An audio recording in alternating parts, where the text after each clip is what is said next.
Good day everyone. So our topic for today is inferring of unfamiliar words. Infer the meaning of unfamiliar words, compound, affixed, blended, clip, based on given context clues. It can be synonyms, antonyms, word parts, and other strategies. What are context clues? Context clues are hints that an author gives to help define a difficult or unusual word in a book. The clue may be appeared within the same sentence as the word to which may appear near a word or a phrase which offers direct or indirect suggestions about its meaning. So, ibig sabihin, itong context clues na ito ang tutulong sa atin para maintindihan ng isang salita na sobrang hirap. Next natin, meron tayong 4 kinds of context clues.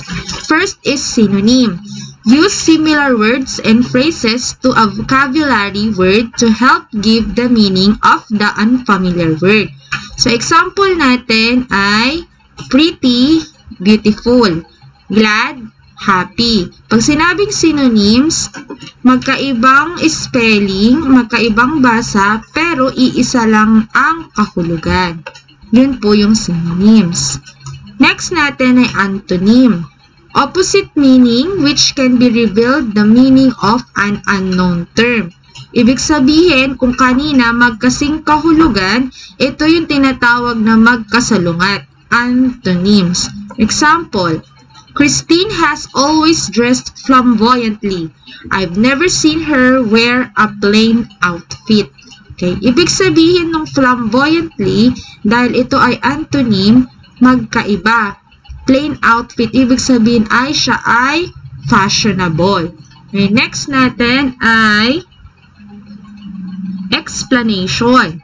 An unknown word is explained within the sentence or in the sentence immediately after. Explanation. Pinapaliwanag ang isang bagay na hindi natin masyadong maintindihan. Sample. Catacomb made by the Egyptians underground cemetery consisting of tunnels and rooms with recesses dug out for coffins and tombs. Ano nga ba ang catacomb? Based on the explanation. So, catacombs means underground cemetery. So, ito yung example ng explanation. Next natin ay specific example or an example context clue. The text provides one or more examples used to define the term. Bibigay ng halimbawa. Sample, the tourists were able to observe several crustaceans during their visit at the ocean park, including crabs, lobsters, and shrimp. So, nagbigay ng example. Ano yung mga example na yon? Crabs, lobsters, and shrimps. So, those are crustaceans. Yun yung tinutukoy na crustaceans. Next natin ay word part context clues in which a common prefix, suffix, or root will suggest at least part of the meaning of the word. So, ano yung prefix tsaka suffix? These are part of affixes. Ito yung nilalagay na maliit na word doon sa unahan o sa hulihan ng salita.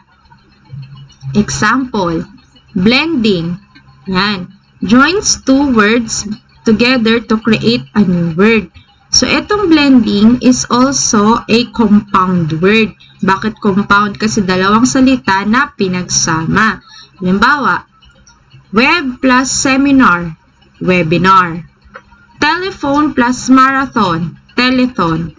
Simultaneous plus broadcast, simulcast. Smoke plus fog is equals to smog.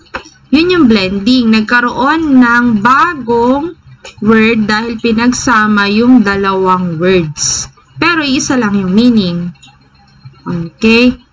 Next naman po ay clipping. Is done by removing the first or last part of the word. This shortened the word with the same meaning as the original word. Ito yung madalas nating ginagamit. Example, photograph, photo. Same lang ng meaning. Mathematics, math. memorandum, memo, laboratory, lab. Yan yung mga examples ng clipping. Next naman ay compounding. Is a process by two words combined to form one word. Yan. Una, closed compound word. Two words spelled as one word. Ibig sabihin magkadikit.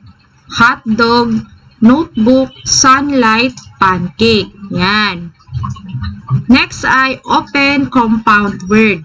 A compound word with space in between the words. Kanina magkadikit, ito naman ay magkahiwalay. Bedsheet, armchair, school bus, centerpiece. Next natin ay hyphenated compound word. A compound word which is separated by hyphen. Yan, may nakalagay na mga hyphen. Example, father-in-law, 1/2 stir-fry. Yun yung lesson natin. It's all about inferring of words. Thank you for listening.